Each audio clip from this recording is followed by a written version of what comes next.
Franz Stengel comandou uma imensa máquina de matar gente. Ele foi responsável pela morte de 800 mil pessoas. Wiesenthal decidiu ir atrás dele. Seu plano era forçá-lo a se mostrar. Eles eram ferozmente leais à velha Alemanha, ao Reich. Ele era uma pessoa importante para os alemães levarem de volta. Ele tinha estagiários, e um deles era Gustav Wagner. Ele era chamado de monstro.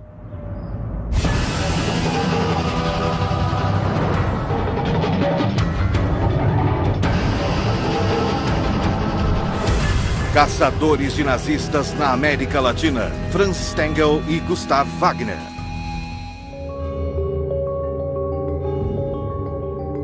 Viena, Áustria. 22 de fevereiro de 1964. Simon Wiesenthal era o caçador de nazistas mais famoso do mundo. Em seu escritório no Centro de Documentação Judaica, ele mantinha arquivos de centenas de criminosos de guerra. Era um trabalho solitário, mas que naquele dia trouxe uma surpresa inesperada.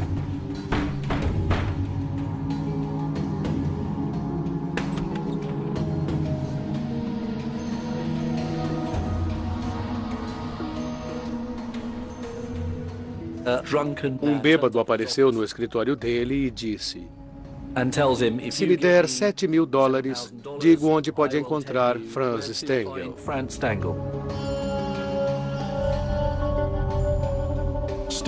Stengel comandou uma imensa máquina de matar gente, responsável pela morte de 800 mil pessoas. Isso é assassinato em massa. Wiesenthal ficou intrigado. Franz Stengel estava no topo da lista de criminosos de guerra procurados, mas ele achou aquela estranha oferta suspeita. Stengel era um monstro, mas Wiesenthal não tinha tanta certeza se podia confiar naquele homem. Wiesenthal fez então um acordo com o estranho, que só seria selado após a captura de Stengel.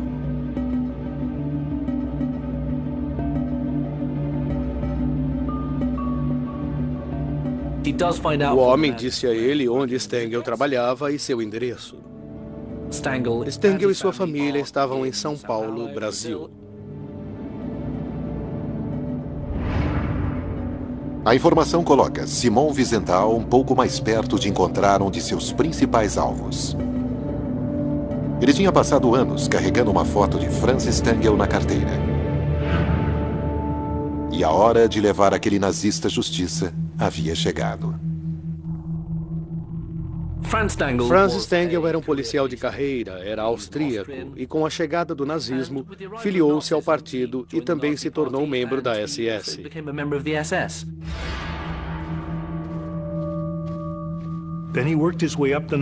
Ele conseguiu subir dentro do partido nazista e foi selecionado para um programa especial na Áustria, no castelo Hartheim.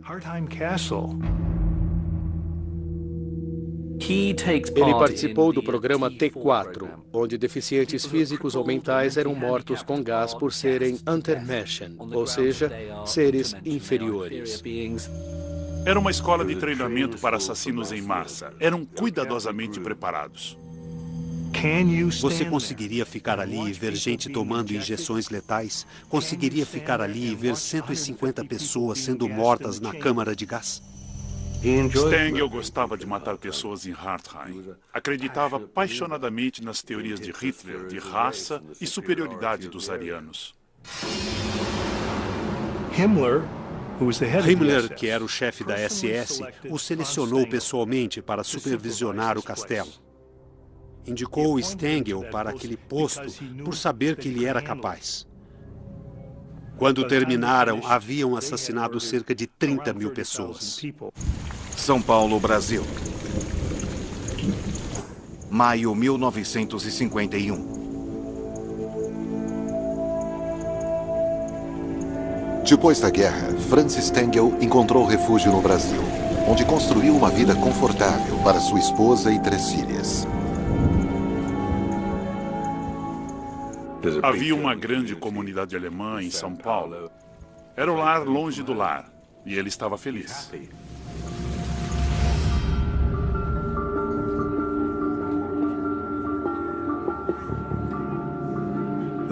Eles tinham Wurst e Wiener Schnitzels. Costumavam comemorar o aniversário de Hitler e cantavam antigas canções de bar alemãs. Eram bons vizinhos e membros produtivos da comunidade. Stengel trabalhava em uma montadora de carros e começou a ganhar bastante dinheiro. O criminoso de guerra conseguiu, inclusive, mudar com sua família para uma casa bem espaçosa. E finalmente deve ter pensado, pronto, coloquei o velho mundo, todos os meus crimes para trás e serei esquecido. Mas nem Wiesenthal e nem outras vítimas da crueldade nazista esqueceram. Ele não pode esquecer. Ele e sua esposa, Sila, também sobrevivente, perderam 89 parentes para o Holocausto. Qualquer um que tenha passado pelo Holocausto nunca será capaz de apagar aquela imagem. Wiesenthal passou por aquilo e ele precisava manter a causa viva. Com uma nova pista em mãos, Wiesenthal falou com seus contatos brasileiros para confirmar a localização de seu alvo. Mas encontrar Stengel seria apenas o primeiro passo. Levá-lo para a Europa para ser julgado era uma tarefa muito mais difícil. Depois que Wiesenthal descobriu Stengel, ele não queria simplesmente envolver brasileiros e tentar uma extradição, pois sabia que o caso vazaria e o nazista fugiria.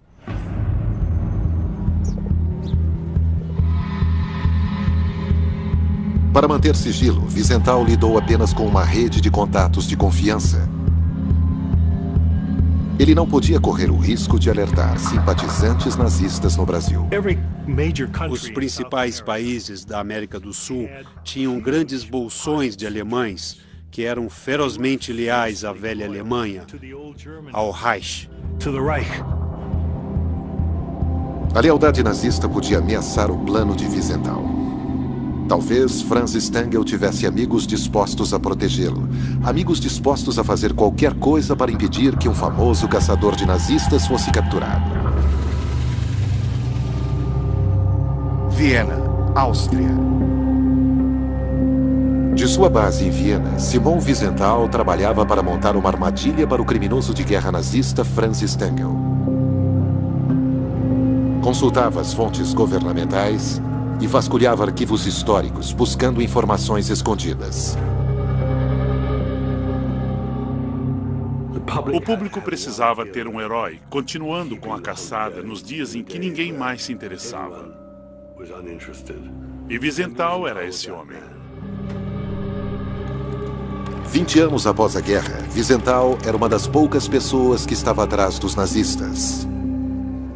As pessoas estavam cansadas de histórias de guerra. Os caçadores de nazistas, como Simon Wiesenthal, estavam interessados, mas posso dizer que o resto do mundo não estava. Todos estavam mais interessados em encontrar o comunista embaixo da cama. Apesar da falta de interesse público, Wiesenthal continuou a caçada. Ele cavou fundo na carreira de Stengel na época da guerra. Uma carreira que o levou de uma atrocidade a outra. Stengel impressionou seus superiores na Schloss Hartheim e acabou participando do próximo programa de extermínio chamado Operação Reinhard. Operação Reinhard era o código para o assassinato em massa de judeus poloneses em campos de extermínio. O propósito de um campo de extermínio é exclusivamente matar. Eram apenas centros de processamento para abate, e Stengel se viu administrando esses lugares.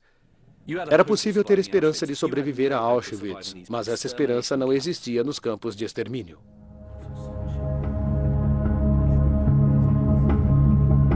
Apenas algumas pessoas escaparam. Wiesenthal localizou algumas delas, que, como testemunhas do genocídio, expuseram os bastidores da operação de matança nazista e o papel central de Stengel. Os judeus eram transportados em trens pelos descampados daquela região da Polônia e chegavam numa estação no meio do nada. A estação tinha flores, um relógio e um quadro de horários. E se você fosse um judeu saindo daquela viagem tortuosa e horrível de Varsóvia, pensaria que as coisas voltariam ao normal, que talvez as coisas não fossem tão ruins assim. Mas havia Franz Stengel. Ele era o responsável pelo processamento. Vestia-se de forma impecável, de avental branco, luvas brancas, calças perfeitamente passadas e sapatos lustrados. Atrás da estação havia a cena de total horror. Eles eram enviados por um túnel, ficavam nus, eram mortos na câmara de gás e depois eram queimados. Do apito para a fumaça, eram 30 minutos. Você chegava à estação e dentro daquela mesma hora estaria morto.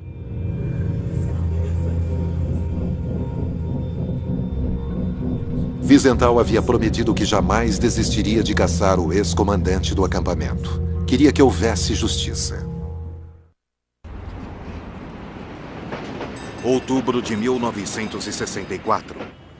Enquanto isso, na Alemanha, um julgamento histórico enfatizou a urgência da missão de Wiesenthal.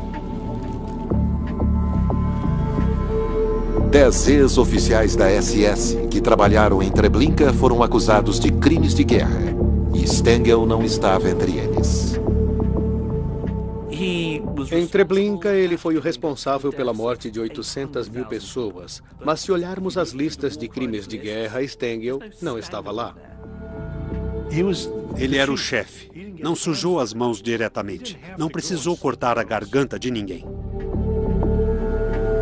Durante os 10 meses do longo julgamento, finalmente os crimes de Stengel, junto com os de seus ex-colegas, foram expostos ao mundo. Mas no Brasil, um homem permanecia livre. Wiesenthal colocou muita pressão nas autoridades brasileiras para que algo fosse feito. Finalmente, em janeiro de 1967, o esforço começou a dar resultado. As autoridades brasileiras prometeram prender Stengel, desde que a Alemanha enviasse um pedido formal de extradição. Wiesenthal auxiliou então os promotores, reunindo um dossiê detalhado dos crimes de Stengel. No Brasil, a polícia de São Paulo preparou o trabalho para a prisão do nazista.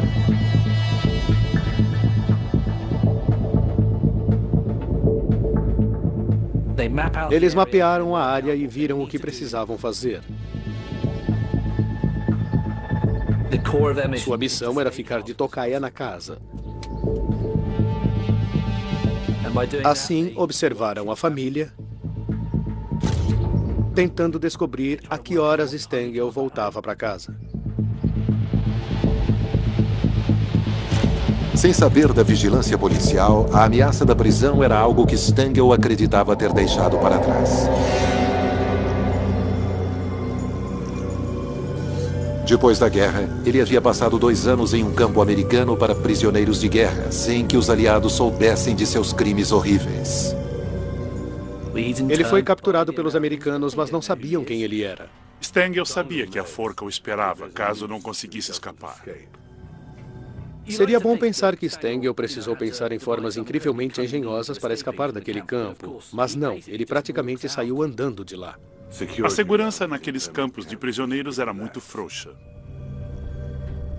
Ele conseguiu ir para a Áustria, para a cidade austríaca de Graz, e com outro homem, decide usar a Igreja Católica como forma de fuga. As rotas de fuga eram chamadas de Caminho dos Ratos, como ratos fugindo de um navio. Roma, Itália. O Caminho dos Ratos mais famoso era conhecido como o Caminho dos Ratos do Vaticano, em Roma. E Stengel soube que havia um bispo austríaco em Roma chamado Alois Rudal. Rudal estava no centro dessa rede de fuga nazista. O recebeu e disse: estava esperando pelo senhor. Rudal pediu que Stengel fizesse um currículo, um pequeno resumo do que havia feito durante a guerra, e curiosamente ele não mencionou Treblinka ou Sobibor. Rudal conseguiu documentos de imigração para que Stengel fosse para a Síria. Da Síria, em 1951, Stengel e sua família partiram para uma nova vida na América do Sul. 16 anos depois, porém, o mundo de Stengel estava prestes a desmoronar. Aquele homem responsável por tantas mortes passou muitos anos sem ser perturbado. Era hora de pegá-lo.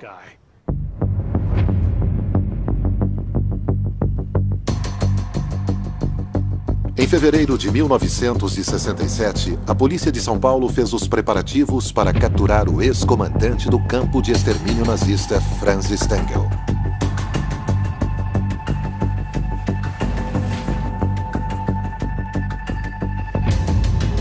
Naquela data, a polícia recebeu o documento de extradição crucial que deu luz verde para a missão.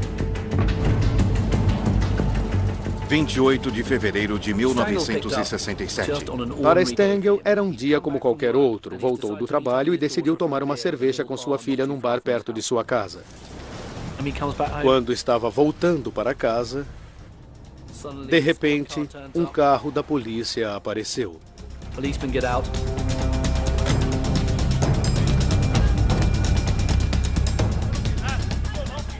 Não houve reação. Não havia a menor chance de ele fugir.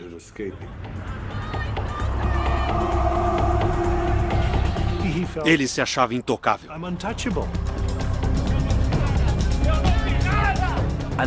Os policiais literalmente jogaram Stengel no banco traseiro enquanto sua filha gritava. Não é nada agradável uma filha ver algo assim acontecendo ao seu pai.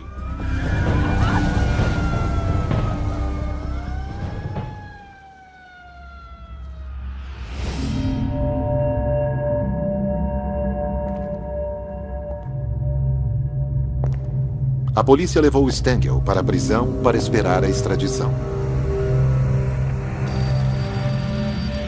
A 11 mil quilômetros dali, em Viena, o que Simon Wiesenthal não imaginava era que a captura de Stengel iria colocá-lo na trilha de outro grande criminoso de guerra.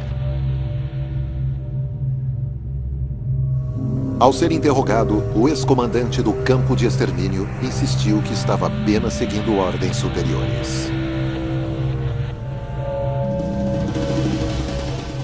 Uma das desculpas mais banais que esses criminosos de guerra nazistas davam era: estava seguindo ordens. Diziam também: não vou me dobrar e admitir que fiz algo errado, porque não fiz nada errado. Ele não teve a menor bravura moral para dizer aos seus superiores: não acho isso certo e não quero participar disso. Stengel foi uma daquelas pessoas sem as quais o nazismo não poderia ter funcionado.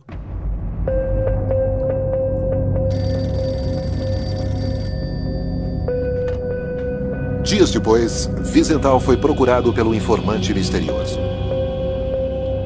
Conforme prometido, ele honrou o acordo. Mas nunca revelou a identidade do homem. Algumas pessoas sugeriram que o homem que entregou Stengel para Wiesenthal era seu ex-genro.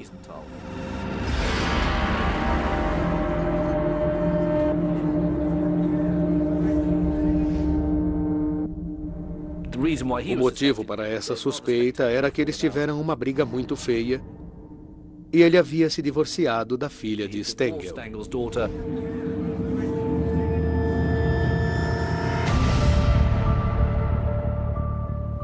E deve ter pensado: bem, vou me vingar. Vou ligar para Simon Wiesenthal.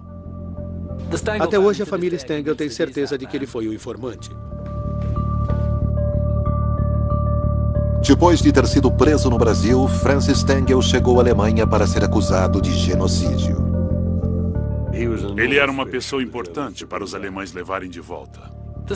O julgamento de Stengel foi mais um daqueles momentos-chave da história do Holocausto, fundamentalmente, porque as pessoas ainda não haviam percebido o que realmente havia acontecido naqueles campos.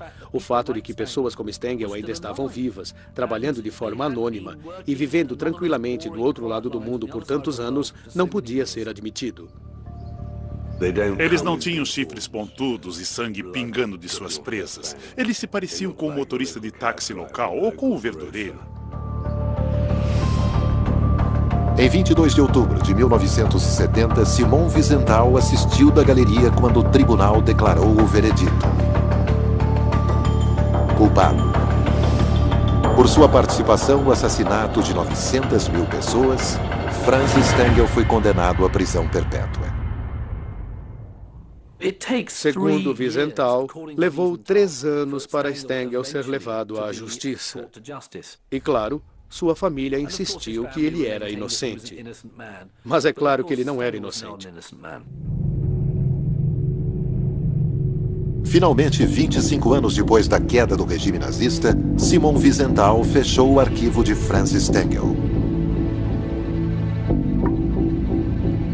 Enquanto estava na prisão, Stengel concordou em dar uma entrevista à célebre jornalista Gitta Sereny. Na entrevista, ele soltou uma bomba que colocaria Simon Wiesenthal atrás de outro grande criminoso nazista. Quando ele se sentou na prisão e foi entrevistado, ele revelou um segredo do seu passado. Com muita facilidade, ele entregou seu velho amigo Gustav Wagner.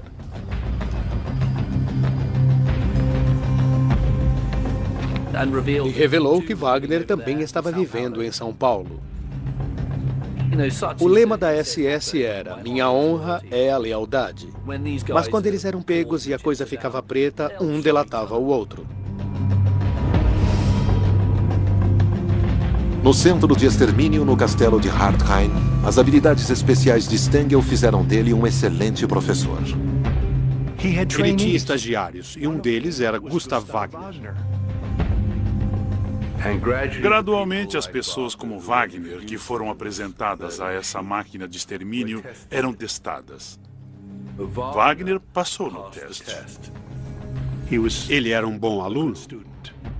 Gostava de matar.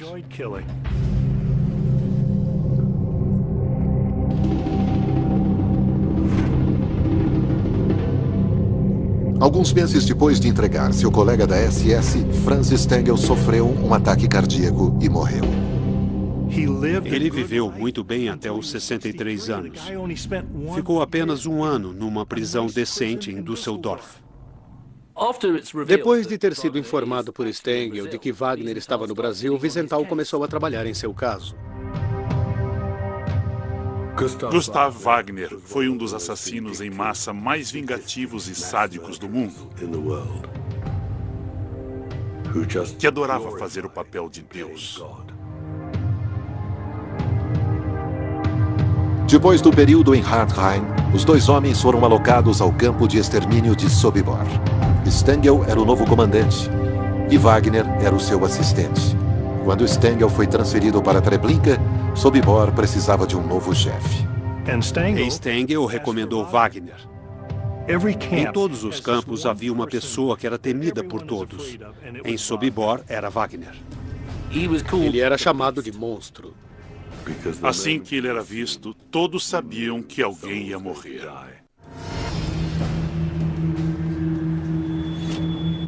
Em 1971. A nova missão de Simon Wiesenthal era encontrar o criminoso de guerra nazista Gustav Wagner, no Brasil, em São Paulo. Wiesenthal sabia que Wagner estava lá, mas não sabia o nome que ele havia adotado. E nem sabia onde ele estava morando. Wiesenthal pediu que seus contatos encontrassem Wagner, mas eles voltaram de mãos vazias. Mas a lembrança do nazista e de seus crimes nunca se apagou para o sobrevivente Thomas Blatt. Wagner era muito alto, era enorme, muito forte. Se o visse a 200 metros, eu já começava a tremer. Era o maior assassino em Sobibor. Ele era terrível. Um sádico. Ele me bateu muitas vezes. O principal truque dele era conseguir matar pai e filho com uma só bala. E então forçava pai e filho a juntarem a cabeça. Ele descobriu uma mulher que havia contrabandeado seu bebê num saco para o campo.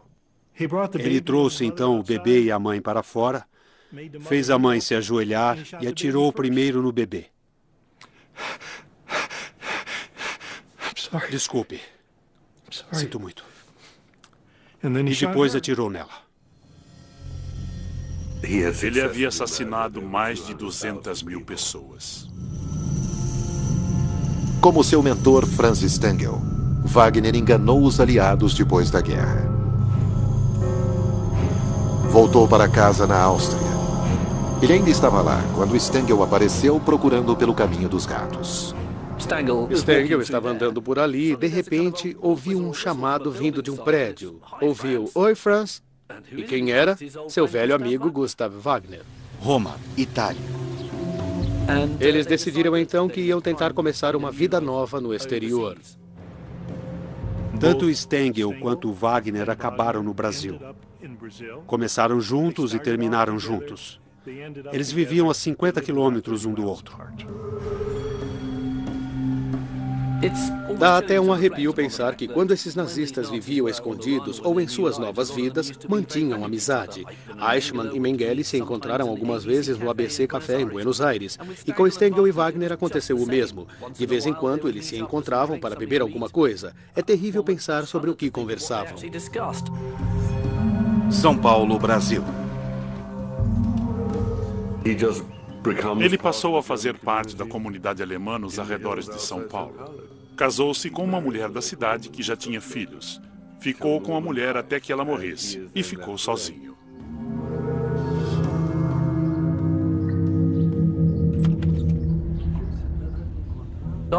Depois que Stengel havia sido preso e extraditado, Wagner até tentou se aproximar da senhora Stengel.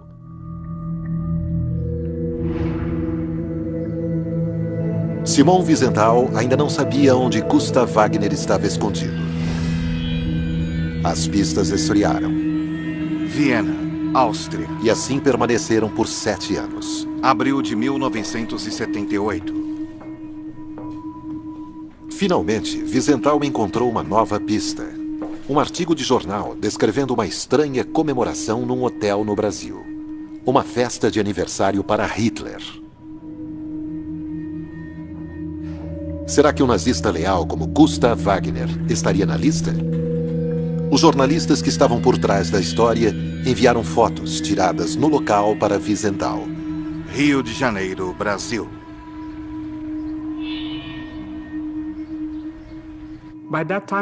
Naquela época, eu era fotógrafo do Jornal do Brasil e meu chefe disse, temos um trabalho.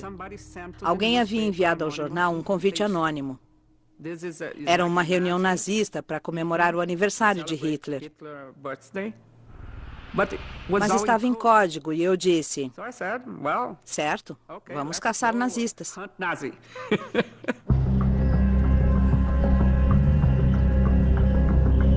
Cíntia foi com a repórter do jornal e o marido dela.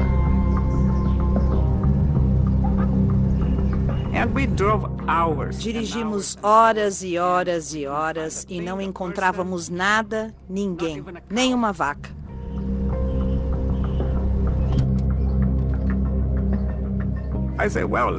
Eu disse, então vamos parar e comer algo.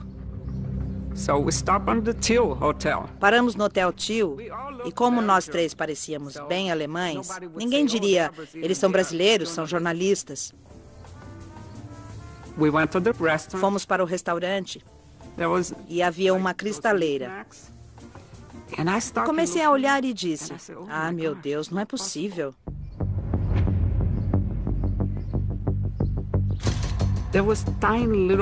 Havia xícaras de porcelana, bibelôs, e em todos eles havia uma pequena suástica. Eu disse, meu Deus do céu, estamos aqui. Olhamos pela janela. E havia um grupo de alemães usando roupas folclóricas.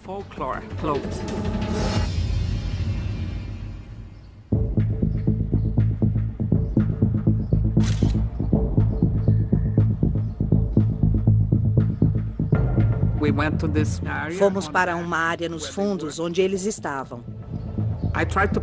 Tentei colocar a repórter e o marido em um ângulo que pareceria que estava tirando foto deles, mas, na verdade, estava focando o grupo.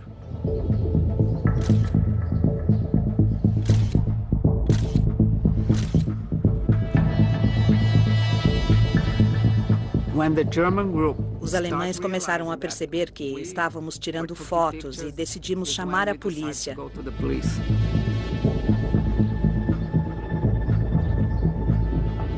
Foi muito assustador. A polícia chegou e começou a interrogar os participantes da festa que ainda estavam lá. Lembro da polícia pedindo para ver o passaporte de um nazista, para ver se ele havia entrado de forma legal. Então começou uma discussão entre a polícia e o dono do hotel.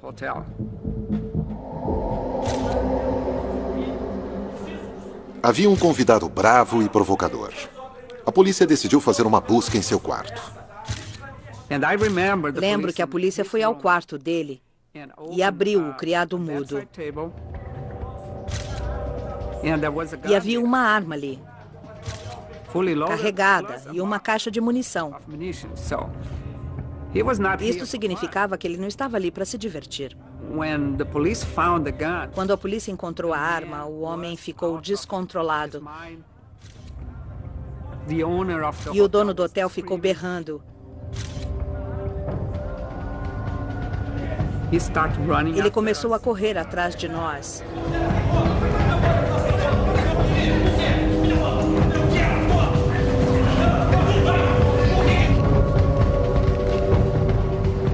E percebemos então que tínhamos uma história muito boa. Mas não fazíamos ideia do significado daquilo que estávamos fazendo.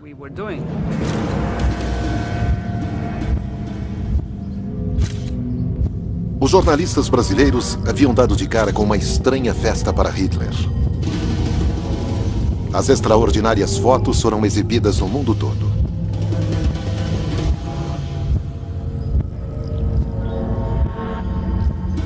Wiesenthal entrou em contato com o Jornal do Brasil e pediu todas as fotos de Cíntia. Mas quando ele as analisou, o rosto de Gustav Wagner não estava ali. Mas Wiesenthal, determinado como sempre, armou um novo plano.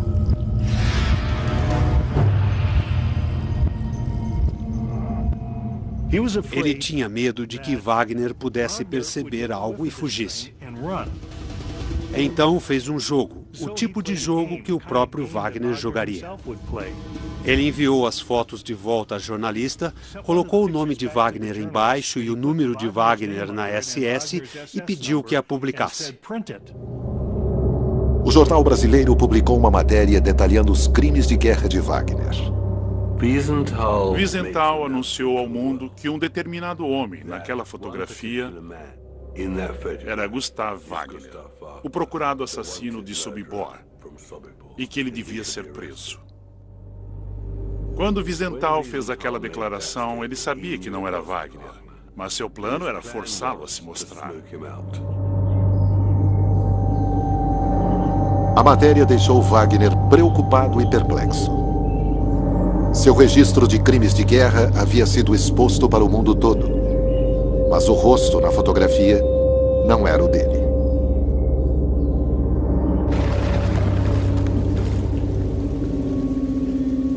Houve alguma discussão entre estudiosos e alguns dias depois, o alemão que havia sido identificado como Wagner foi assassinado. Ninguém sabe por quem.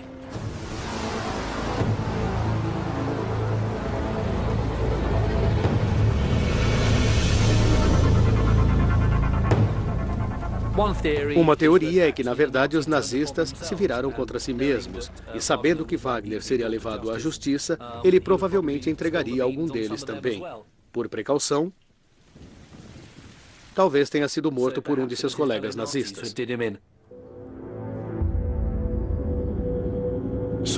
Wagner ficou nervoso e pensou, se pegaram aquele homem, é melhor que eu fique protegido pela polícia do que ser morto.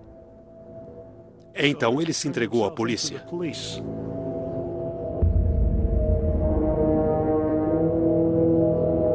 O plano do caçador de nazistas funcionou perfeitamente. Wagner admitiu ter estado em Sobibor, embora negasse qualquer envolvimento nas atrocidades. A polícia podia ver que ele não era o nazista nas fotos. E se não conseguissem provar que ele era um criminoso nazista, ele estaria livre em alguns dias.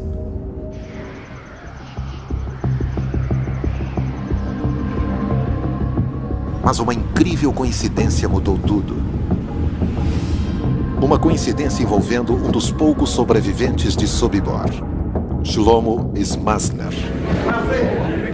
Senhor Gustavo, o senhor é mesmo o homem que foi julgado em Nuremberg e condenado? Um dia, Shlomo, que estava vivendo no Brasil, estava assistindo TV à noite e mostraram uma imagem de Gustav Wagner. Shlomo explodiu. Ele não podia acreditar que Wagner e ele estavam respirando o mesmo ar. Pegou então um avião, foi para São Paulo e procurou uma delegacia. As autoridades agora tinham a oportunidade perfeita de pegar Wagner. A polícia de São Paulo conseguiu reunir a antiga vítima e seu carrasco. Este homem está dizendo que o senhor era o chefe do campo de concentração. Não, isso não é verdade. Chefe foi Stangl. Stangl? Franz Stangl. Agora, chefe, Spitz, era Oberscharführer Gustav Wagner. Ele fala... Ele sequer sonhava com aquela situação, que um dos poucos sobreviventes de Sobibor estaria na mesma cidade depondo contra ele. Vocês matavam, fuzilavam, rebentavam, faziam o que queria e ninguém. Você hoje, depois de 36 anos, seja um pouco de macho, homem. Quando Wagner disse a Shlomo, devia me agradecer por tê-lo deixado viver. Aquela foi a admissão de culpa mais incrível. Sua identidade foi confirmada e Wagner preso para aguardar a extradição. Todos queriam Wagner. A Polônia o queria por causa de Sobibor. A Alemanha Ocidental o queria por grandes crimes de guerra. Israel queria enforcá-lo. Ele sabia que ele estava prestes a ir a julgamento e passar o resto da vida na prisão, como Stengel e outros. Essa perspectiva o aterrorizava. Enquanto ele estava sob custódia, Wagner ficou totalmente descontrolado. As prisões brasileiras não são locais agradáveis.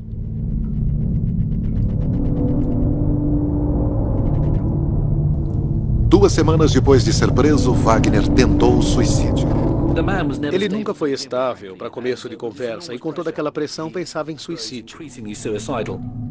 Ele ameaçou se matar. Ficou preso no hospital penitenciário em Brasília.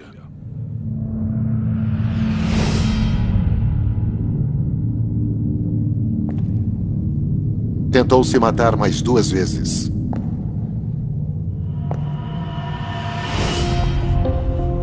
O destino de Wagner dependia do Supremo Tribunal Federal Brasileiro.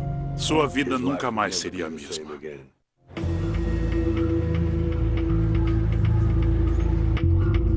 "35 anos haviam se passado desde o brutal reino de terror de Gustav Wagner no campo de extermínio de Sobibor. A decisão de levá-lo a julgamento por seus crimes estava nas mãos dos juízes brasileiros. O Supremo Tribunal Federal Brasileiro, por alguma razão técnica, decidiu não permitir a extradição de Gustav Wagner.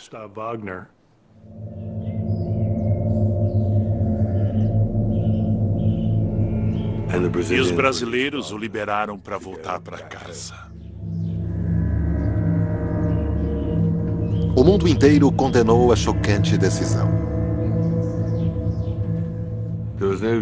Não havia motivo legal impedindo a extradição de Wagner. As provas contra ele eram tão contundentes quanto as de Stengel. Mas não havia futuro para ele no Brasil.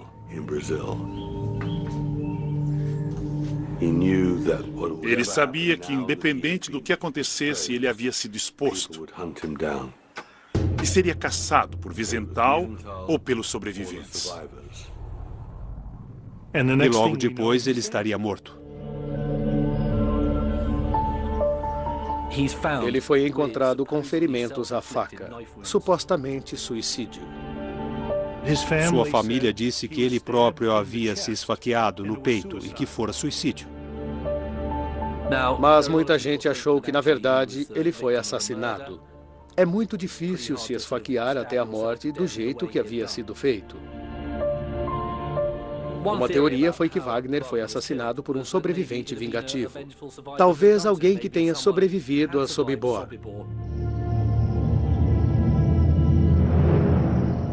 O perseguiu e acabou por matá-lo. Entrevistei Shlomo e perguntei a ele sobre Wagner. E ele olhou para mim com um sorriso astuto e disse: ele cometeu suicídio se esfaqueando no peito? E riu.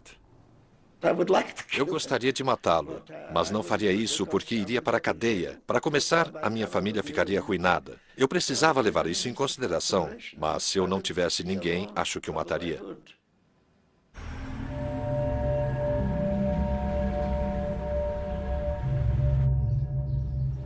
Wagner escapou da justiça. Ele deveria ter sido julgado e ficado muito tempo preso. Ele aproveitou muitos anos de uma vida feliz no Brasil que não deveria ter podido aproveitar.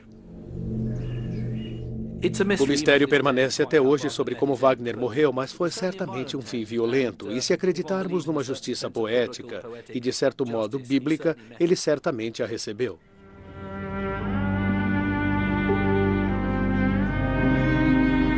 Simon Wiesenthal, o caçador de nazistas mais famoso da história, foi responsável por levar centenas de nazistas à justiça.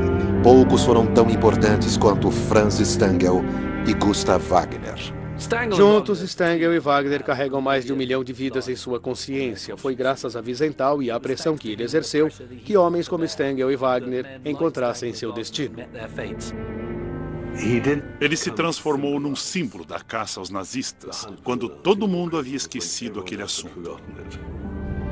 Em 2004, a Grã-Bretanha concedeu a Wiesenthal o título de Cavaleiro por suas extraordinárias conquistas. Ele morreu em 2005, aos 96 anos, vivendo mais que muitos dos criminosos nazistas que ele caçou. A satisfação dele foi que agora o mundo sabia.